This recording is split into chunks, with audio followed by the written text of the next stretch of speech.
So we had a talk about nothing. So I thought it's natural to have something about infinity. So, but the way we are talking about, oh, sorry, the way we are talking about infinity is through sets.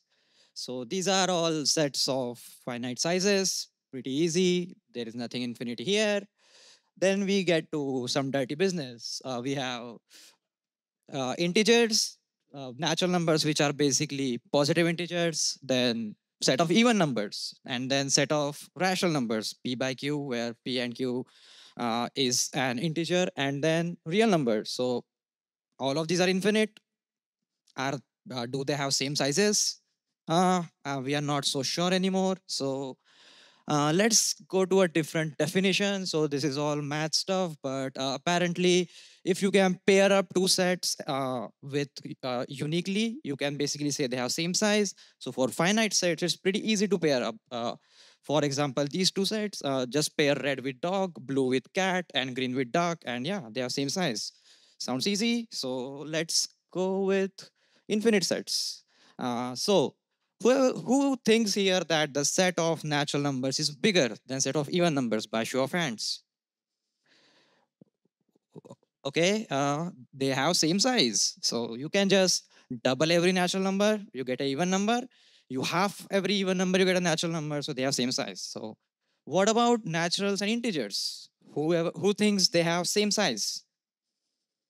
Wow, smart bunch. So with this, for naturals, it's little bit tricky, but you can see, okay, map 0 to 0, all odd natural numbers to positive integers, and all even natural numbers to negative integers. So you can basically map everything uniquely. So that's done. Now we go to rational numbers. Rational numbers are fractions, p by q, where p and q are integers. So who thinks they have different sizes? By show of hands.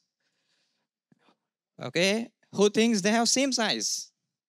Wow. You are quite smart. So this is the proof, right? P on x-axis, q on y-axis, and go into the zigzag pattern.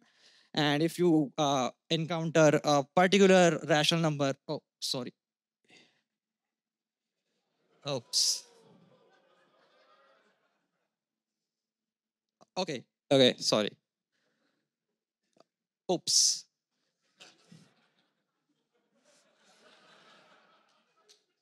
Okay. Sorry. Sorry about that. Uh, just skip the repeating natural number. So you will have 1 over 2 and 2 over 4, 3 over 6. So just skip them. And you can basically pair them uniquely. So they have the same size. And now we go to the big daddy, real numbers. Who thinks here they have the same size? Okay. Who thinks they have different size? Okay. I think my talk was not needed.